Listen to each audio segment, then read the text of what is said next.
So that was a fun little exercise, but I think we stopped at the wrong point because I didn't hear anybody ask, who woke up at 3:40 a.m. with jet lag?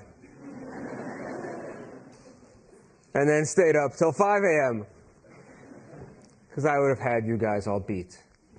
It's a different kind of nightlife, but not one I necessarily recommend. So okay, in the interests of waking all of you night owls up a little bit and waking myself up, the way I always do this is with audio cues. So let's see if this one jolts you awake or not.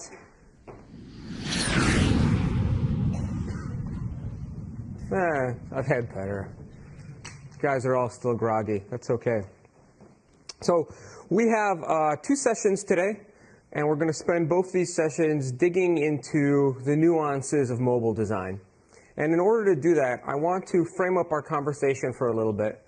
And first of all, thank everybody that put questions into the app. If you guys have the application, there's an area to ask questions. It's not too late to throw questions my way. But I already got a good number from you, which we will start to address. And then we'll pick up themes as people ask them live. But before we dig into those questions and the actual details of mobile, I just want to set some context. And yeah, let's just do that. So here we go. This is a chart. Now, some of you may be familiar with charts. They have numbers. But on this particular chart, what I'm showing is right around here, mid-90s. This is when I started my career on the internet, on the web, at NCSA, which, as you may know, is an acronym. Okay, that joke didn't work. Wow. It's all right. But NCSA is where Mosaic came out of, the first graphical web browser. It was the thing that turned into Netscape Navigator, if anyone remembers that. Became Internet Explorer through the Spyglass deal. If any of you guys remember Windows, that was a thing for a while. But in the mid-90s, it was a very exciting time to get involved in the internet, because if you looked at global sales of PCs, of personal computers, we were moving up and to the right.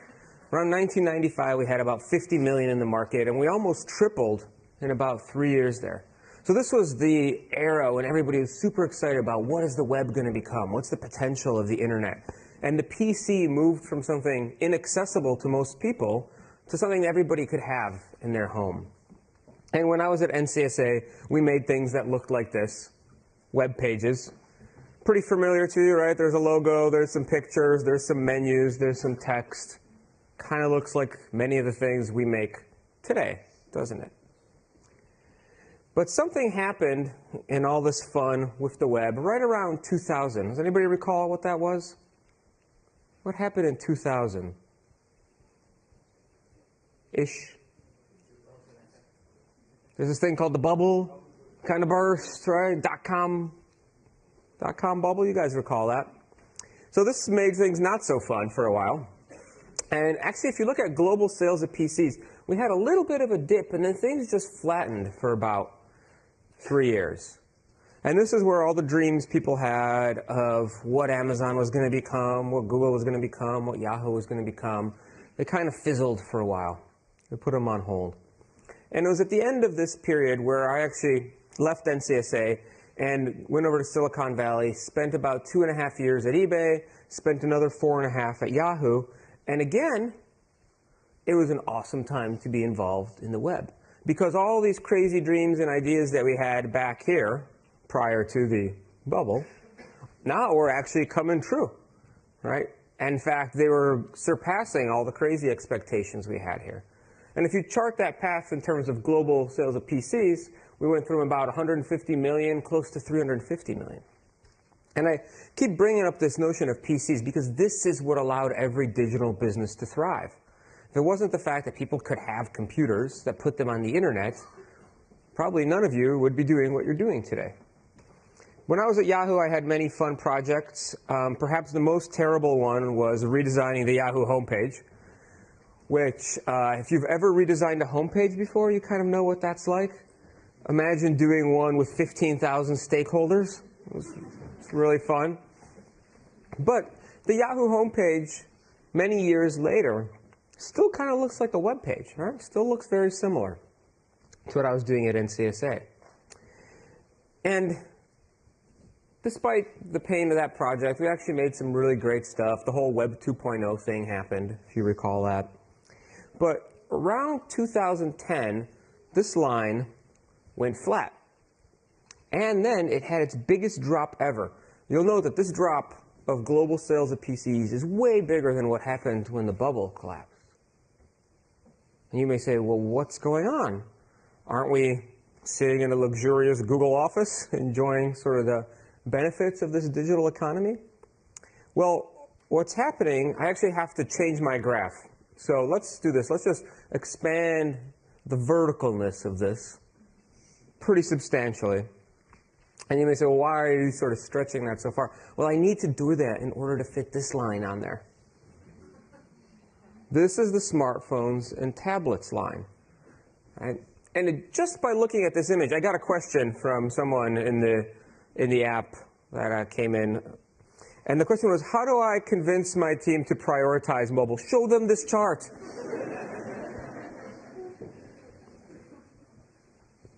That should help. The moment these two lines cross is this special moment, this thing that I call the mobile moment. It's a pretty easy idea. It's just when the non-mobile stuff is passed by the mobile stuff. And this is happening for lots of things, whether it's traffic, many services. These are just a couple that have announced publicly that they've shifted the majority of their traffic from non-mobile to mobile. Traffic for many services has had its mobile moment. In the US, we measure our commerce, and in particular during the holiday shopping season. It's the biggest period for retail across the board, and especially online. And IBM, who runs the same metric year after year, has found that we went from 14% mobile shopping to 30% to last year shopping online had its mobile moment. If you send emails, and all of you probably send too many emails, and make it hard to unsubscribe, right? This is what we do. If you send any emails to somebody, opens on mobile have passed opens on desktop, again, having its mobile moment last year. And this is global now, not just in the US. So global opens of email are past the mobile moment. Traffic, commerce, communications, and now we're starting to see companies actually flip the mobile moment in terms of revenue. Companies like Yelp, like Facebook, like Twitter have shifted to being primarily driven through mobile revenue. And I know there's lots of conversations around, well, conversion's not as good as it is on mobile. I can't get... You know what? 2 years ago, Facebook had no revenue on mobile. Today, 62% of their revenue comes from mobile. So everybody starts out with the business on mobile, because it's a new thing, being pretty damn crappy. In most cases, it starts at 0 and goes from there. So revenue has had its mobile moment. And if you take anything away from all that, it should be mobile, mobile, mobile, mobile, mobile. Right. But here's the hard part, and I think this is what creates the biggest challenge for us. This line right here. Most of us, when we go into work, what do we flip open? Laptop, desktop.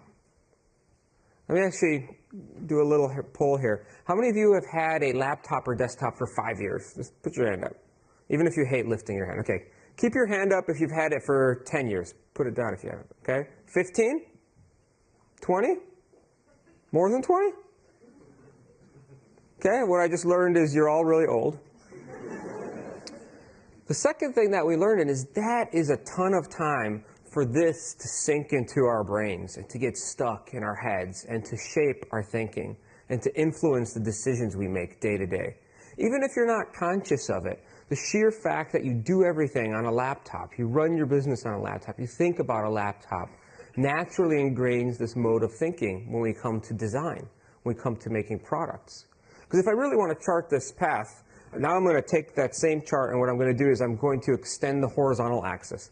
And instead of starting from the mid-90s, when the World Wide Web kind of became a thing, I'll take it all the way back to the early 80s, when the PC kind of became a thing. Sure looks familiar to this thing on the podium in front of me, right? You'll note the defining features in terms of input here remain the keyboard and the cursor for mouse, this very articulate single pointing device. And all of the interfaces, all of the access points we have created for computers have been built around these input mechanisms.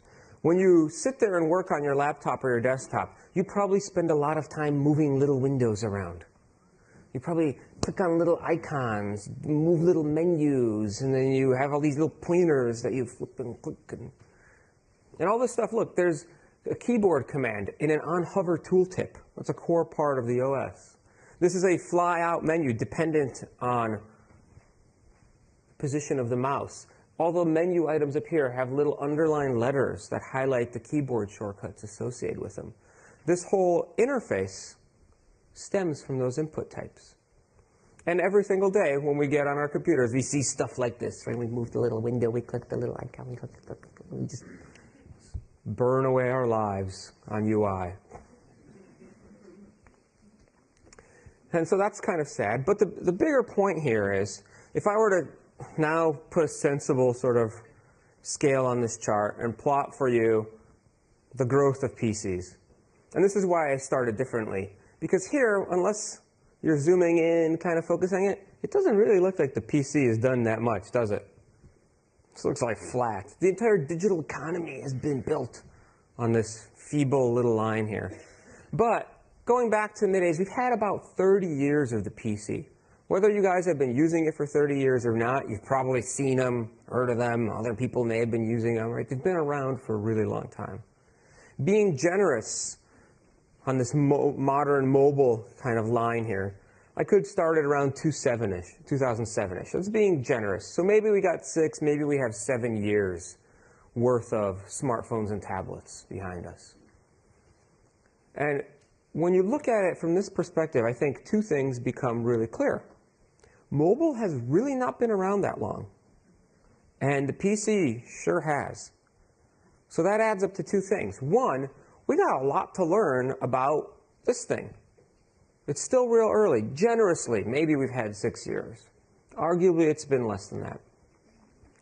But harder, much harder to do. We've got a lot of stuff to unlearn from the PC. I have a simple little example I'd like to show for this, and then we'll just jump into more and more details. But the very simple example I have is, you guys are probably familiar with this thing. Anybody have Amazon Prime? Okay, then you are too familiar with this, right? So like, now, this is sort of the defining thing for Amazon. You search for something, you buy it. Right? The search listings page.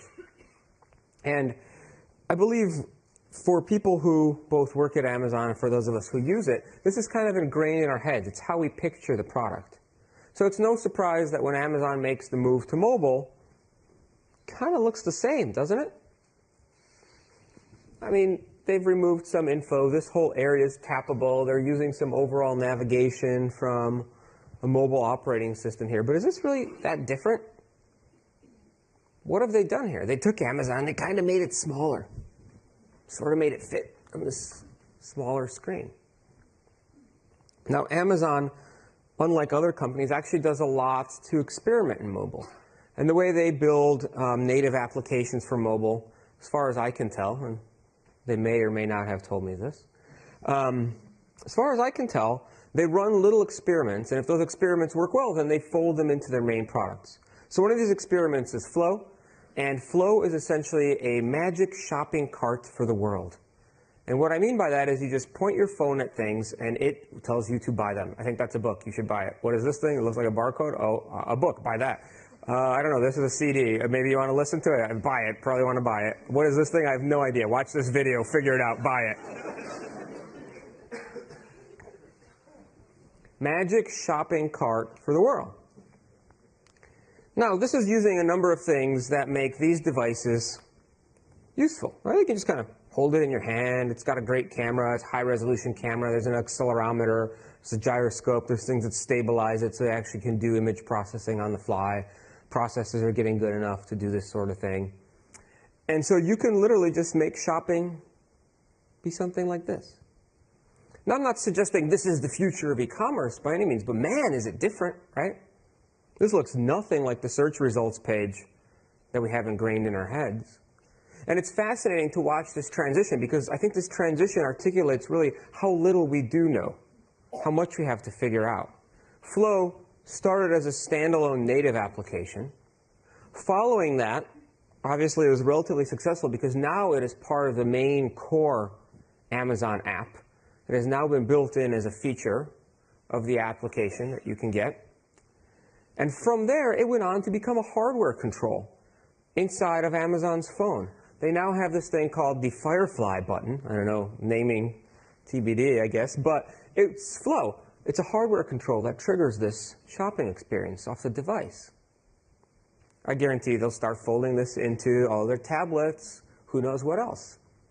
They also have a semi-version of this in this like little key ring that scans barcodes, and you can just purchase things with a key ring that takes audio commands. And I like this example because, again, it articulates fairly clearly that we got a lot of stuff to figure out. What does retail look like with these kinds of devices? And we've got a lot of things to let go of. Because if our conception of Amazon is driven by those 30 years of the PC, right? If our understanding of Amazon is what it's been, Amazon's probably, I don't know, it started in 1999, I think, something like that. It's 15, 16 years old. So 16 or so years worth of Amazon stuck in our heads. We have this picture of what this thing should be, and it's a picture that's very hard to let go of. So with that in mind, hopefully that articulates this opportunity in front of us. Right? I believe this chart actually does two things. A, it articulates this opportunity, which is obviously something we want to take advantage of, but it also articulates this challenge really well. This is something that's hard for us to do, and it's worthy of some consideration. So the next thing I want to do is talk about how I want to frame design advice here, and then we'll just dive into it. And I think this is important to spend 5 minutes on, excuse me, because there are a lot of different ways to make design decisions. Now, by design decision, I mean a choice you make that influences what your product looks, acts, feels like. There's a lot of different ways to make those decisions. And frankly, most of us probably spend a lot of time debating those decisions, right? We go in the meeting rooms, we make decks, we make charts, we do all this stuff, we write very long emails about these kinds of design decisions. So what are the ways that we can make them? One is we can have a product vision. And to me, a product vision is a central idea, a concept, something that we're all aiming for, a North Star. When we were designing that Yahoo homepage, we had this product vision, bless you, of creating a dashboard for the web. Now, whether or not that was right or wrong in retrospect, we can debate, but every time we made a design decision, we could ask ourselves, is this helping create more of a dashboard-like experience for the web? Because that's what we want to try to achieve here. So we had a barometer to make decisions against. The other thing that you can do is look at design principles. And a design principle is kind of a characteristic, something that you want to achieve in the design, something that's important to bring to life as part of your product. Now, when I talk about design principles, very often people think of these kinds of things. So these are Facebook's public design principles: universal, human, clean, consistent, nice, good. In other words, kind of a load of crap.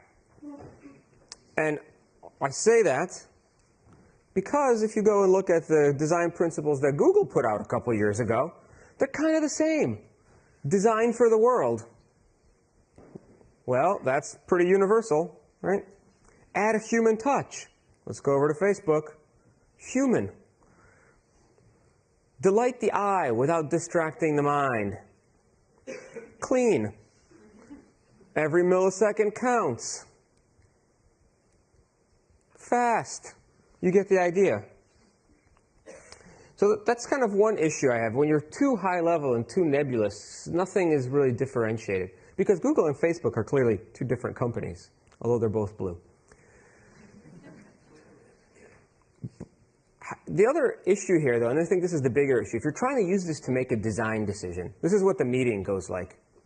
Well, Tim, I really don't think this design's working. Well, why not, Janet? Well, it's just not human enough for me. I really tried to make it human. Yeah, but you're lacking some universalness in it. Oh, how much more universal can it be? You get the idea? Not very useful to help guide you.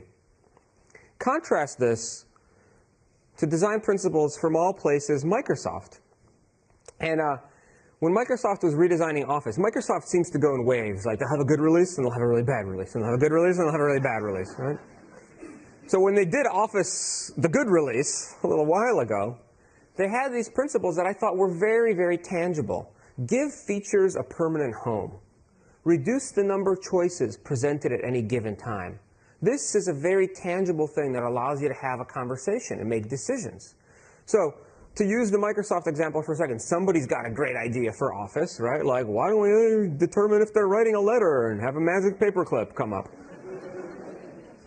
Great idea, Bob, but you know, we got this design principle that says straightforward is better than clever. So, maybe we shouldn't be doing that. Windows 7, which was also the kind of good release in between Windows Vista, Windows 7, and Windows 8. So maybe Windows 10 will be the good release. I don't know. But also, these design principles are very concrete, very usable. Time matters, build for people on the go, reduce concepts to increase confidence. Right? There's a lot of things here that you can actually use to make decisions. So that's design principles. The next thing is design patterns, and design patterns have gotten a really bad rep. To me, a design pattern is a very specific thing. It is a solution for a specific context. And I'm really biased on this because I built pattern libraries at Yahoo, I built pattern libraries at eBay, and every time we did that, we were quite rigorous in that we said, this is the problem. This is a solution, and here is when you should use that solution, and here is how. And then we provide examples for it. This is what I mean by it's a contextual solution for a known problem. Many times you hear people using the phrase design pattern to describe something everybody's doing. Right? Oh, it's a pattern. I saw it on like 5 apps. It's a pattern. You go and look at design pattern galleries, like, here's 20 pictures of login screens. It's a pattern. It's not a pattern unless you understand the problem it's solving. And very quickly, you can start to misuse it. So be careful when you think about patterns and how they're used. So those are all well and good. I'm actually not going to talk about any of these today. What I want to spend all our time together talking about is this idea of a design consideration. And a design consideration, I believe, is much more powerful. Because a design consideration is just what it says. It is things to consider while designing. Stuff to think about. What and how should you be considering while going through the design process? And I really like articulating design considerations because I think it empowers everybody to go do the right thing. Not to copy design patterns, right? Not to kind of do what others are doing, but to go through the thought process to get to the right mobile design. So with that in mind, that's the way I'm going to frame all this stuff. And I think the best way for me to explain to you guys, bless you, this idea of a design consideration is we're going to go through 2. So we got a bunch of questions on the app around navigation and controls. And so I'll start out with 2 design considerations around layout and navigation. And when I say layout and navigation, what I mean is like, how do we organize this stuff and put it on a screen? What do we put on the interface that people interact with? And how do we think about making those kinds of design decisions? So we'll do 2 of these, and then hopefully that gives you guys a flavor for the kinds of ways we can think about this stuff. And then we'll jump through the other questions, or we'll take live questions and answer them in similar ways. Sound good? Okay, before I go any deeper, any burning questions? Something you gotta ask now? You're all with me? Mobile important?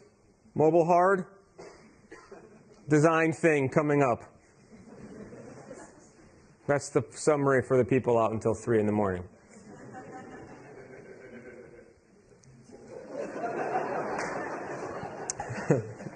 That guy.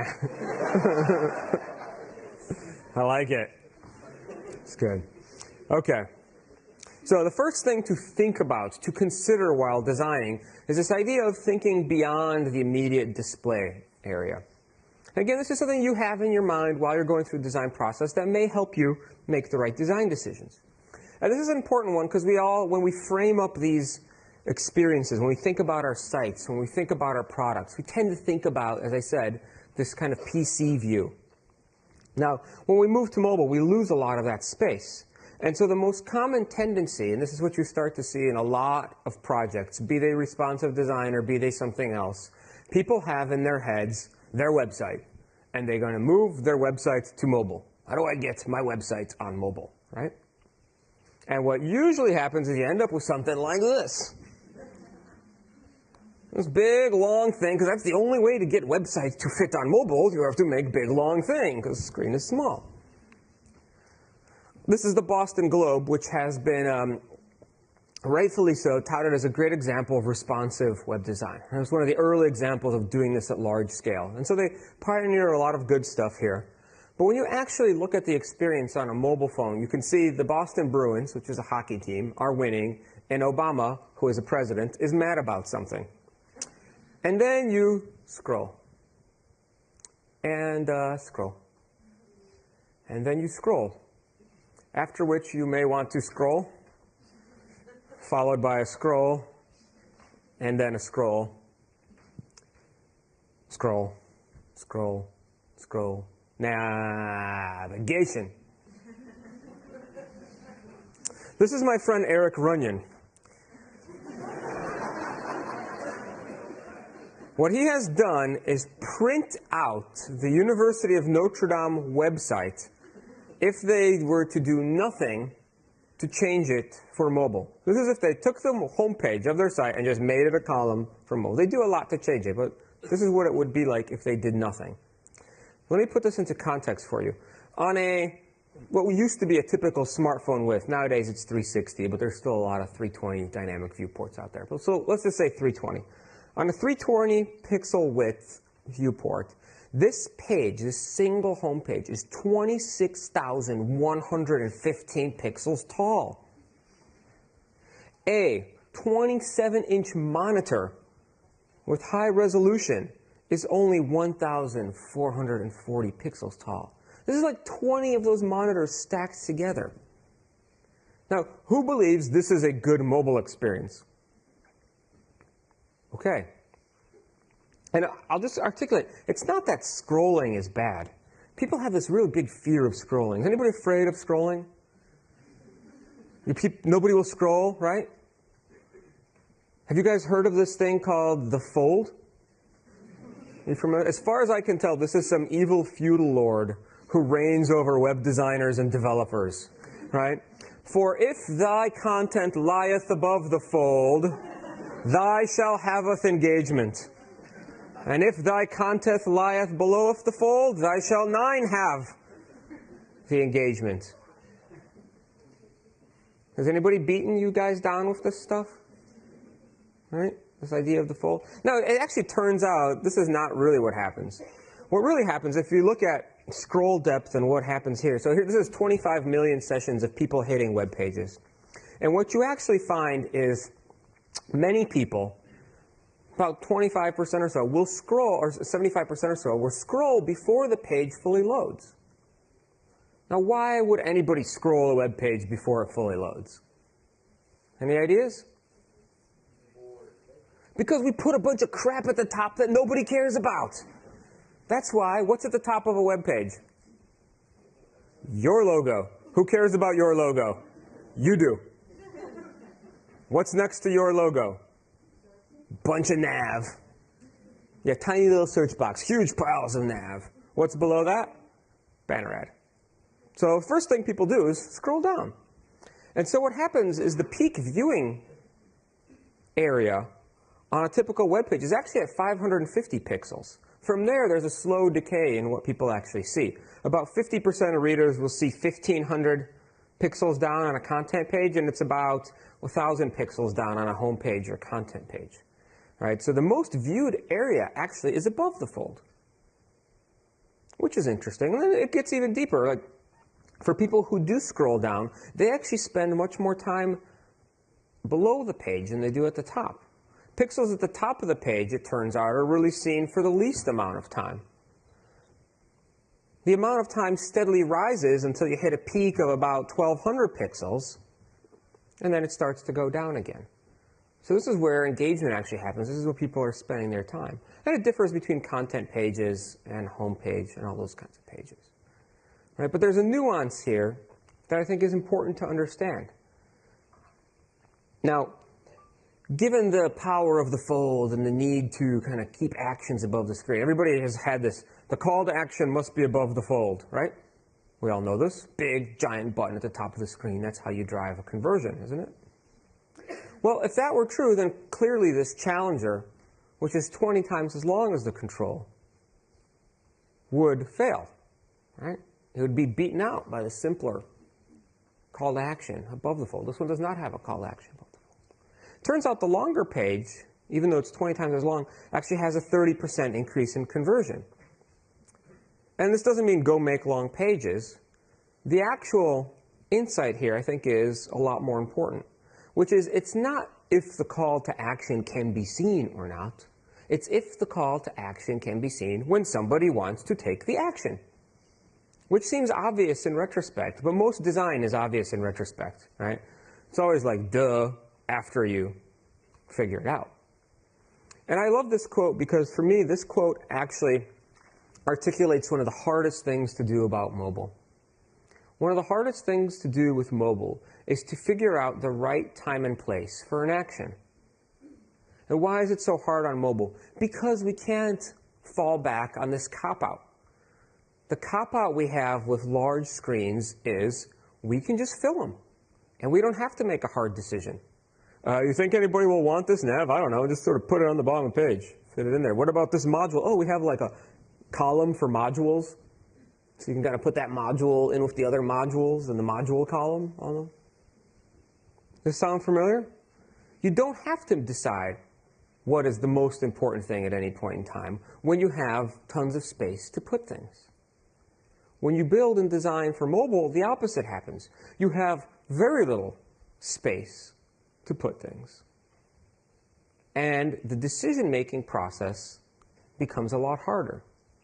In order to create something that's simple, simple doesn't mean dumbed down, doesn't mean stupid. An experience is simple if it unfolds in a way that you understand. If content and actions and information are there when you need them and not when you don't. And I think that makes design a lot tougher. Now, as I said, it's not that scrolling is bad. Scrolling can actually be great. If you're in an understood context, like you're on Facebook and you're looking at baby photos, then you will just keep scrolling, right? If you're on Twitter looking at cat photos, you will just keep scrolling. It's just a long list of tweets. If you're in an understood context, it makes sense. The problem pages like the Boston Globe have and pages like the University of Notre Dame have is not only do they have a flat hierarchy, but you don't know what's there. You incur a very heavy download by trying to fit all these things into a small mobile payload. So it's not the act of scrolling that's the problem. Now you may say, okay, well great, so what do I do? I mean, I can only put stuff there, right? Where do I actually put my things? I have things to put on here. Well, this is where this design consideration comes in. This idea of thinking beyond the display box. Instead of just believing this is our canvas, we can actually open up other forms of opportunity for a canvas. Like so. Here's a very simple example of an off-canvas interaction. You got a menu down here. Oop, I jumped through that slide too fast. You've got a menu down here, and then you have this little extra information which you can bring in when it's needed, and then when you get to a larger screen size, we can just float that extra information in, given we've got the space. And you see this pattern a lot. Here's a navigation menu for a social network using space off of the screen, right? So you've got this off-canvas menu here, you've got another off-canvas menu over here, and then you can bring it back in. On the web, Google uses this off-canvas menu. There's a bunch of stuff you can do on Google, and you can close it in. Our friends at Facebook use this thing. Well, actually, they recently changed, but hold that thought for a second. You get the idea. We're not just limited to putting things off to the side. We can actually put things above. So we can have the menu be up here. We can close that up. We can have extra information be over here. We can bring that in. And then when we've got enough space, the menu and the nav show up. And the top menu pattern here, on the new Facebook app, there's all your actions within Facebook Paper. It's what Google used to use on the web. If you hit more, they have an off-canvas area above here. So we can do things to the top, to the side. We can also put things on the sides like so. And we can use both sides off canvas. So we could have a series of panels that you can swipe through or tap through to interact with. And then when we make our way out to larger screen sizes, we can fall back to more of these traditional big scrolling pages that you see for landing pages that explain stuff, right? We go through one big section, another big section, a third big section. Then you can kind of click between them as well. And this kind of pattern is actually what underlies all of Microsoft's mobile UI. Right? It's a off-canvas, move between the panels, get access to the core features inside the application. And whether it's off to the left, off to the right, above and to the right, it really doesn't matter. The idea is that you can use more than just the immediate screen space for interactive elements.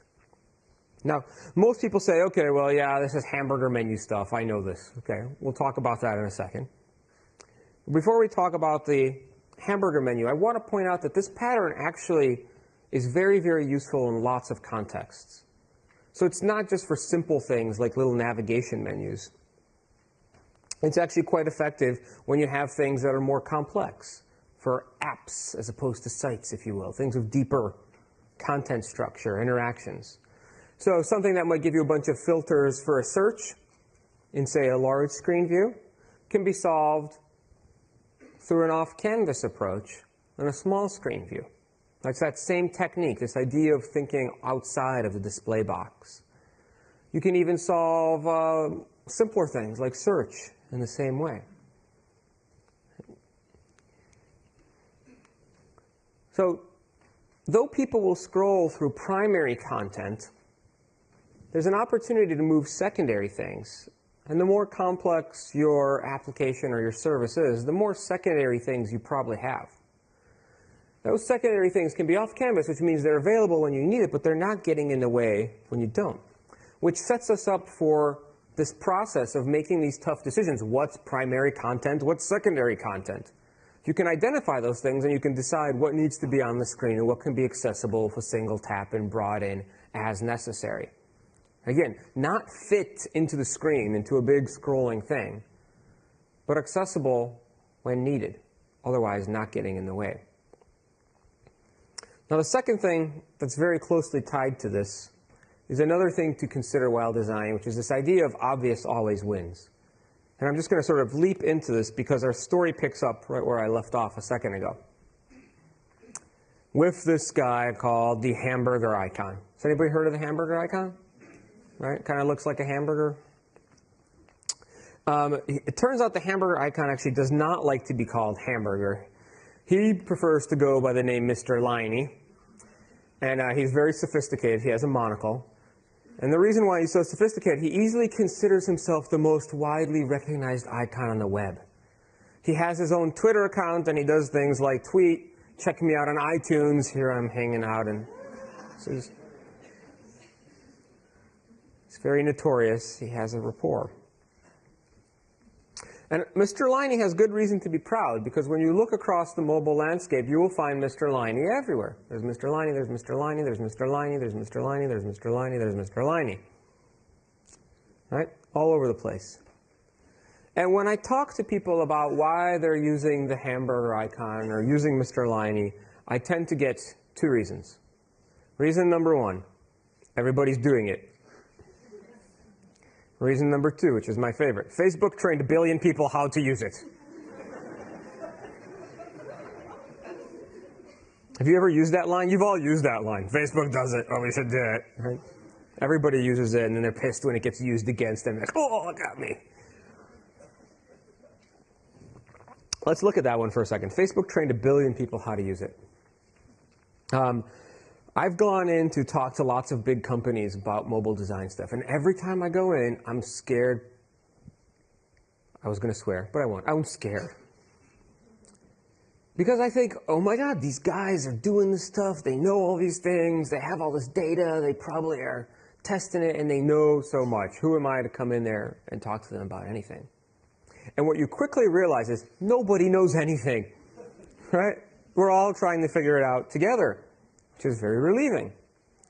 So when you look at Facebook and you see what they were doing with mobile when they had this hamburger icon that everybody decided to use because they did, they had a much bigger fish to fry. This application was essentially JavaScript rendering a browser inside of the web view, inside of a native application, wrapped inside of a native operating system. Well, it's technically what we call a turdomkin. 2 of you? Okay. 2 engineers in the room. That's cool. But what does that mean to the layman? What that means is it was slow, really slow. It crashed a lot. It was painful. The most widely used app in most app stores it had like a 1.5-star review, if you guys remember this. It was really, really painful and crappy to use. So they were just desperately trying to fix that, to allow people to scroll the feed without crashing the app. The last thing they had on their minds was, is the icon menu thing working for us or not? When they actually rebuilt this thing with native code and did some testing, they actually put in an A/B testing framework, they found a different navigation solution beat out this one by a long shot on every metric. On engagement, on satisfaction, on how much money they made, on even things like perception of speed. And that was not that menu, but the bottom tab bar in the world of iOS. So then I started to ask other people about their use of the hamburger menu, to drill into this other idea. And so the one idea is Facebook did it, so that's why we should do it. Okay. The other one is everybody else is doing it. So I went out and started talking to people. I figured if everybody's doing it, probably some people tested it. Joe Leach at CX Partners tested it with 15 users. 3 got it, but thought it was an Apple thing. Poor Danny over at AT&T found 9 out of 10 people have no idea. I have no idea what that is. Right. And other people found the same. It actually turns out to be a little bit more nuanced. You find certain demographics, iOS users, younger, tend to understand the icon a little bit more than others. But a wide range of people really don't understand what it's trying to do. Now, this is qualitative data. You guys heard about testing earlier in the conference, but qualitative data to me is hearing the why. Now, can you trust when people say things, I don't know what that is, right? They may say that, I never use that. But then we actually have to see what they're really doing. Because A, they could be liars. But B, when you put them in a little room and you talk to them about those things, they feel like they should say something. And sometimes the things that they say don't bear out to reality. But qualitative data helps us understand why. What are they thinking of? So maybe people aren't using it because they don't know what it means. The qualitative data would tell us that. But quantitative data will actually tell us what they're doing. So James Foster ran a test on the hamburger icon. And he took about 20,000 mobile visitors. He compared the hamburger icon with the word menu, and the hamburger icon wrapped up in a neat affordance bun, which means it looks like a button that you can actually tap. And what he found was adding the word menu increased some clarity, but more importantly, adding some affordance increased the clarity even further. Things that look button-like-ish tend to be interpreted as button-like-ish. Shocking, right? James went on with his tests, and then he moved it to about 50,000 mobile visitors. And this time he took the winner of round 1, the hamburger wrapped in the affordance-like bun, put the word menu in there, put the word menu alongside the hamburger, and then tried just the word menu on its own. When he moved from the hamburger to the word, usage went up. We moved up a little bit, which tells us we probably don't need both things. And this one's the most fascinating to me. The amount of people who now did not know it is exactly the amount of people who knew it when you put the affordance there. So like 22% of the planet does not understand something's tappable unless it has a little outline around it. Maybe you can take that from it. I don't know. And then James did the Battle Royale. Hamburger 1 versus Menu, the two winners of the first 2 rounds of testing. 250,000 unique mobile visitors. And ran it for a number of days and found that the word menu was selected by more unique visitors than the icon. And this is a nice example of this idea of obvious always wins, because in retrospect, it's kind of a duh if it looks like a button, people will tap it more, right? Like, duh. Well, then why do we have all these things that don't look like buttons? And it's kind of a duh if you spell something out and explain to people what it is. They'll understand it more than they'll will understand any kind of icon. That's kind of a duh. But again, these things are obvious in retrospect. And why do we care about this? I want to be clear here. I don't necessarily care so much about if you're using an icon or if you're using the word. There's actual big impact to the things we care about depending on what kind of solution you choose for the important parts of your service. And it goes back to putting things in the right place, right time. So let's now switch over to the Android side of the coin for a second. This was an application that ran 2 tests of their navigation. One was this tab design with a row of buttons at the top. And that row of buttons sort of mirrored what Facebook had in their bottom tab bar on iOS. But it was My TV, Discover, Guide, Me. And then they tested a version which used this navigation drawers pattern. And the way the navigation drawers pattern works in Android is you put these tiny little lines next to the Z, and that reveals the menu. Bless you. Now, personally, when I look at that, I think the Z is moving real fast, right? It's like zippy Z. Very subtle clue. Now, what happened is when they looked at their analytics, engagement was halved. Weekly frequency, daily frequency, everything dropped like a rock. Time spent went down. And their interpretation of this was out of sight, out of mind. Nobody knew there was these major sections to the app. They never bothered to go and tap that fancy fast icon in the corner and discover all the other things that were in the app. And so it's concerning to me when I see this pattern start to make its way up to the web. So here's a really fast YouTube icon. Does that look like a menu to you guys? Is that obvious that that's where you go to find your way through YouTube? I would suggest it is not necessarily obvious. And this we come back to patterns, right? If you go and follow the Android developer guidelines, here is the navigation drawer, and they say things like, because these are translated, you can use them to allow users to switch to your app's most important screens from anywhere. No, you can't. They don't know that there's any sections to your app anywhere. Out of sight, out of mind. Now, in all fairness, we'll look at this one more time, because the folks at Booking.com actually published a study where they ran some A/B testing. And they took their existing control over here, which has a search and a menu icon, and they replaced the hamburger icon with the menu. And they found no significant impact on the behavior of our users, which I think is good. Because, one, these were existing users. Anytime you make a change and things don't go down, that's usually really darn good. Right?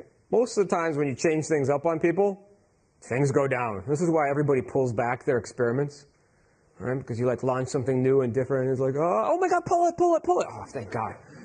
Oh, thank God. We might have actually learned something there. That's true.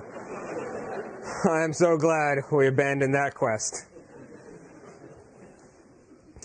So usually if you see an experiment that doesn't change things, it's a pretty good sign. But the other thing is, I really like the article that they wrote about this, because what they said was, and I'll highlight this, actually this menu has a lot of weird things in here, like language, currency, profile, whatever. But what they said was, you are testing against a very specific user base in a very specific scenario. What works for you may not work for other people, which is totally legitimate, right? Maybe the stuff that's in here for their existing users, frankly, doesn't get used much, period. I don't know. And then just as a little nit, I honestly would have tested things a little bit more consistently, I guess is my thing. But anyway. The reason why I like that quote, though, the fact that it matters for your specific user base versus another, again, coming back to our design principle of obviousness. Which one obviously looks more like something you would interact with, looks more menu-like? This is why you can't look at these guys' tests and say, oh, hamburger icons are awesome. I should use them. This is going to work great. Right? Who thinks this is going to work great? Context matters. Now, I've talked a lot about qualitative and quantitative testing and all these things, and that's great. You know, you can learn about the why, you can learn about the what, but frankly, sometimes you don't need any of that stuff to see when there's an issue with your navigation.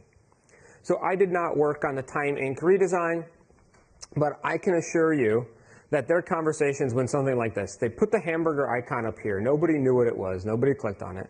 So there's this conversation, oh, nobody's clicking on it. What are we going to do? Let's add the word menu. Okay.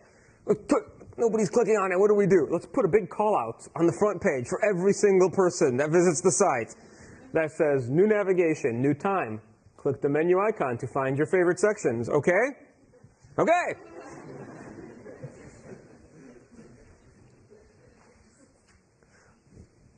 I suspect that the sections of the time site are an important thing for them. Again, I don't know. This is my inference, right? I suspect the politics section, the sports section, these sections were important areas where they saw engagement, people actually wanted to go there, they were a big deal. They all of a sudden took those sections, which used to be obvious and visible, and put them behind the hamburger, and now people didn't know where they were. It wasn't obvious anymore. And so they saw a significant drop in things that they care about, and you see them resorting to things like this. And so the theme here is this idea of don't just copy patterns, right? Just because people are using a specific thing in a bunch of places, this is why I like the idea of a design consideration so much more. It's things to think about, stuff to consider, right? And the other question I get is, well, look, if everybody uses the hamburger, won't people get it, right? Isn't everybody going to learn? Yeah, just like we all started to use the save icon, right? And that worked out great for us. Let's all use the save icon. Until this thing happens, and until this thing happens. And then I know people say, well, what about the search icon? Right? Everybody knows the search icon. That one's clearly always means search. Yes? Well, not if you've ever used anything with a zoom feature.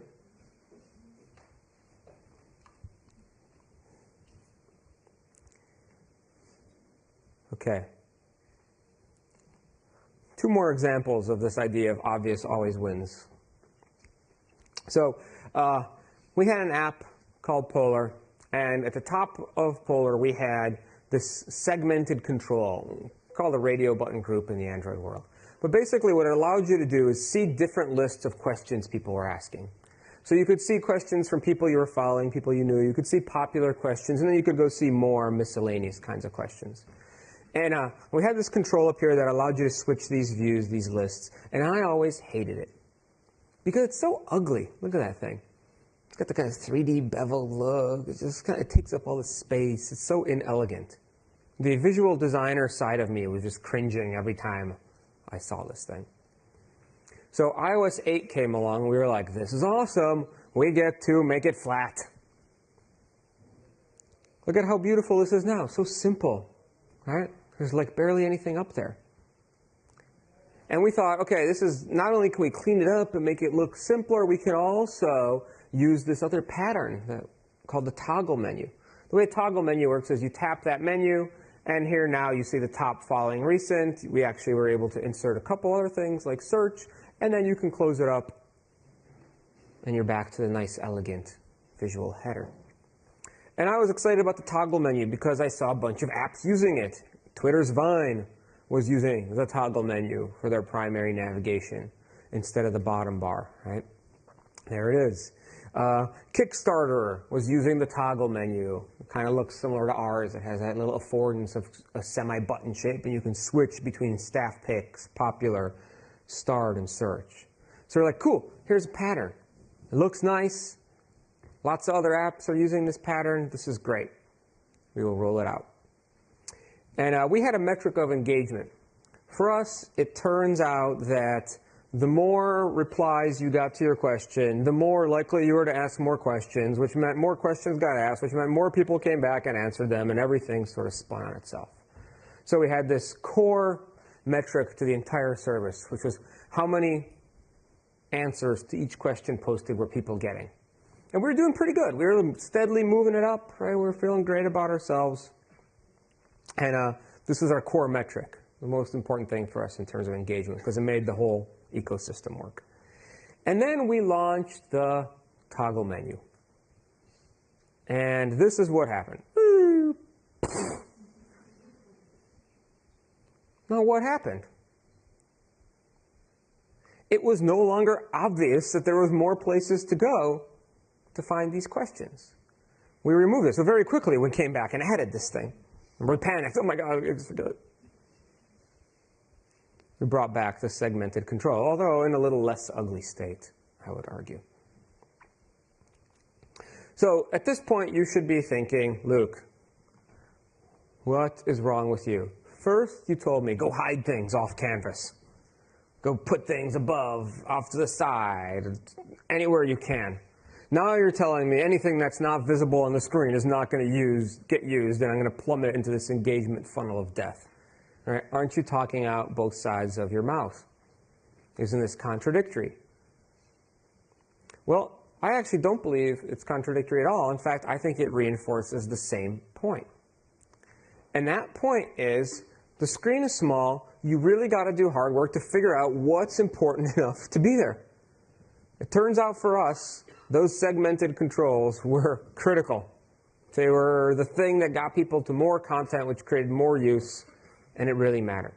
So we learned the hard lesson that we could not hide those three elements off screen. That was not secondary content. That was primary. Right? It's a primary action. It was critical to the use of the app. Now, there's things which are secondary, and those are great contenders for off-screen elements. Things that really don't matter at a particular point in time. Stuff that will allow you to do things semi-related or not really related. Elements of navigation. And before you guys think I just hate the hamburger menu icon, I don't hate the hamburger menu icon. What I find is the hamburger icon is a perfect example of us trying to take the desktop and squish it into mobile. Because this is the conversation that happens, like, hey, we've got this big long nav on our website. What do we do with it on mobile? Oh, I know. You put it behind those three little lines. You're done. Right? Problem solved. It's a pattern. I saw Facebook do it. That's the issue.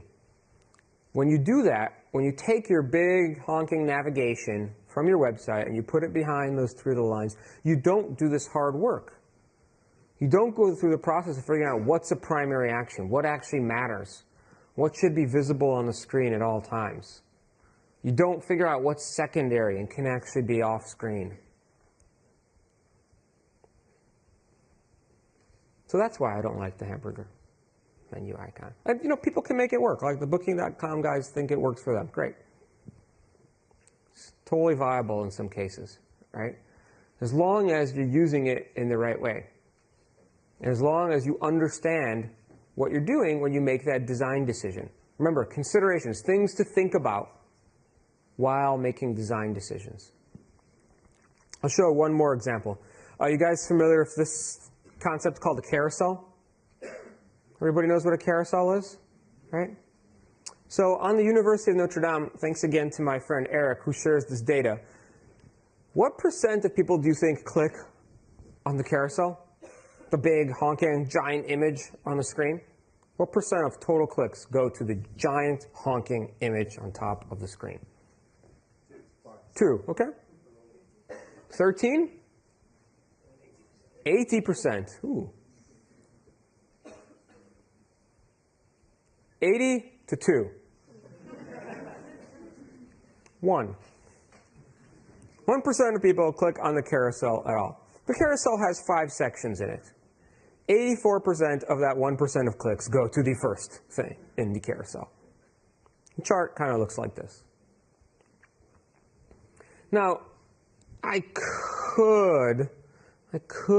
maybe I could show you guys something. I'll just do this for fun right now. There's a little fun site called Should I Use a Carousel.com, I think it is. Oh, thank you, Google. Here we go. Conveniently presented as a carousel.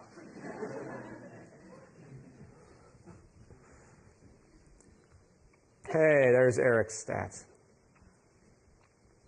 And it keeps going.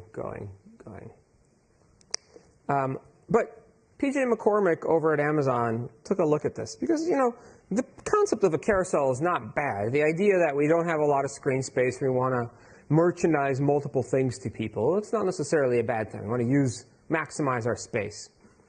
So what he actually did was he looked at all the carousels that they had on Amazon and some of the other carousels out there. And what he realized was, look at the tiny little things that let you know there's more stuff there. They're super tiny little dinky things, and it's not obvious that there's more. So PJ went back and he explored a bunch of different carousel ideas, and the one that is currently all over Amazon is his design. And what you can see here, it's very obvious there's a number of sections here. It's also very obvious what you would find in each section.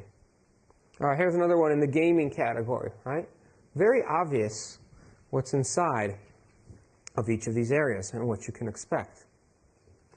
And that obviousness, while PJ does not share exact data, that obviousness can have an impact on engagement and use.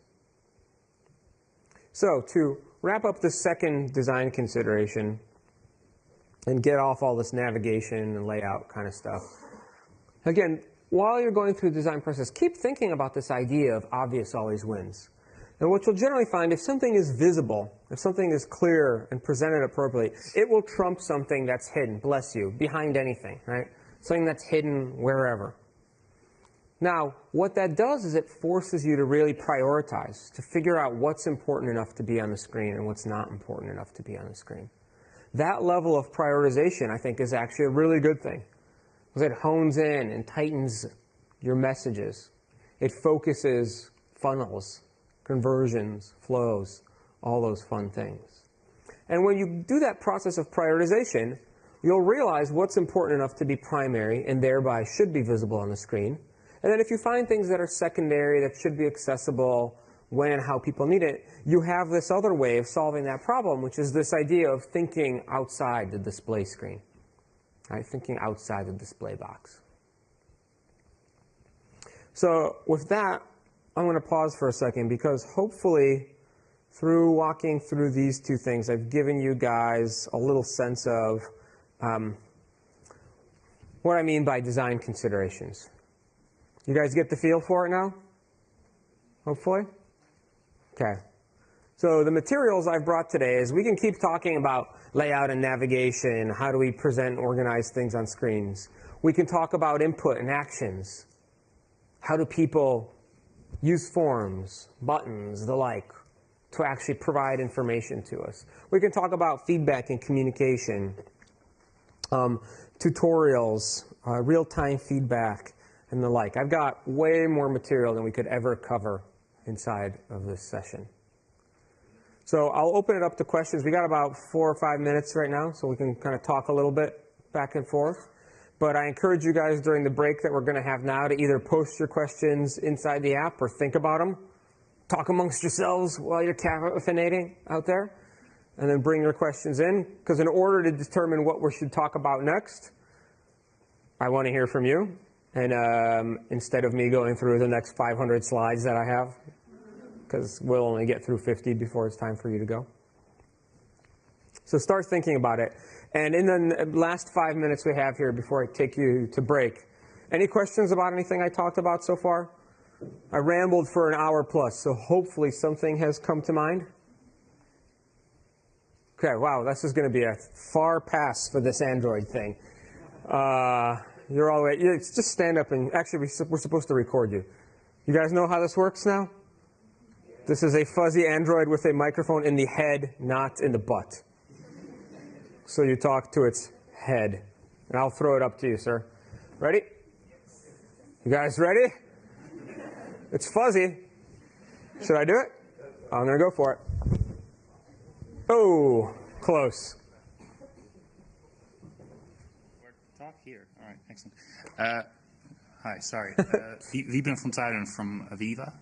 I think you might be doing this in point 4, but I was wondering in your design considerations if you had any thoughts about textual inputs. Yes, way too many, but we can do this. This is a vote for inputs and forms? Yes. Anybody else have a vote for that? Okay, well, not as many as I would have thought. 5? Okay, you got a little bit of support there, so maybe we'll get to it.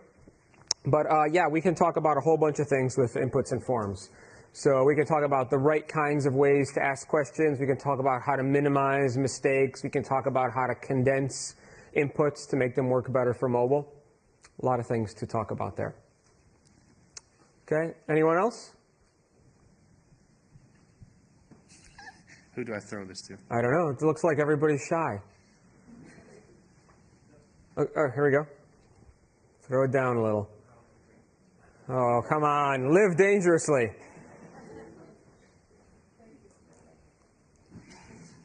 We would like to know more about the registration processes.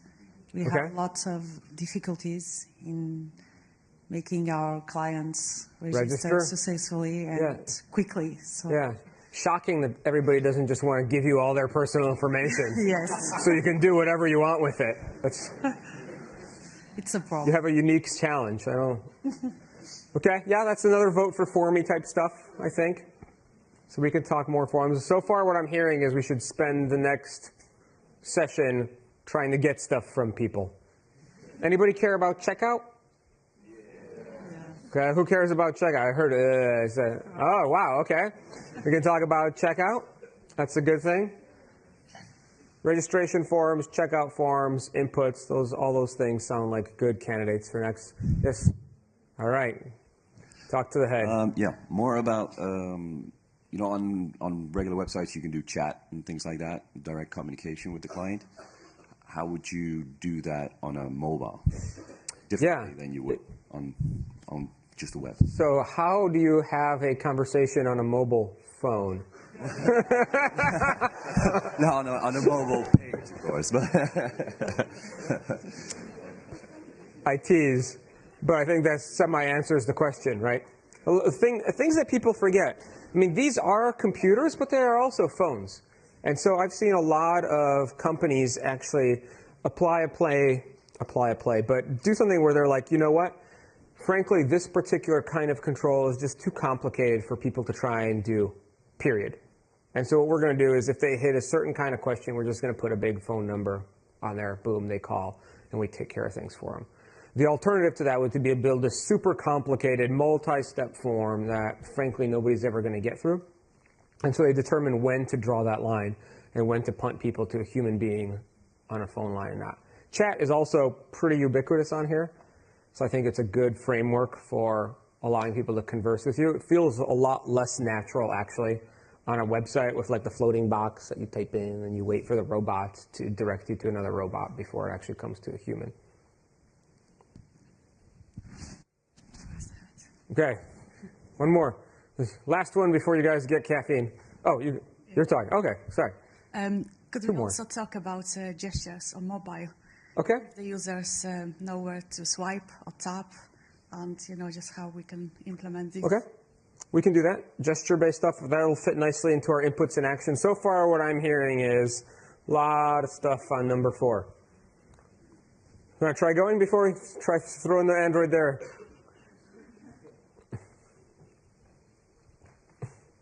Excellent. I would like to know more about onboarding and if we should create different onboarding scenarios for new users. Okay. And different apps for existing users. Okay, so the onboarding process, we can do that as well. And I think that's good. Before you guys go, I want to show you something. Because this is, what you guys are doing with this Android is reminding me of something. Every time you throw this Android, I just picture it sort of hitting somebody in the face. And I just wanted to sort of share this. You guys familiar with this new feature in iOS 8.1? It just rolled out, so you guys might not know about it. Oh, here we go. Let's take a look. So you hit Twitter.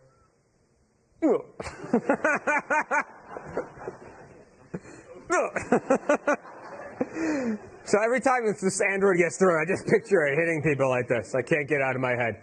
Okay, we got a 15-minute break. 15-minute break. Come back in 15 minutes. Caffeinate with your questions.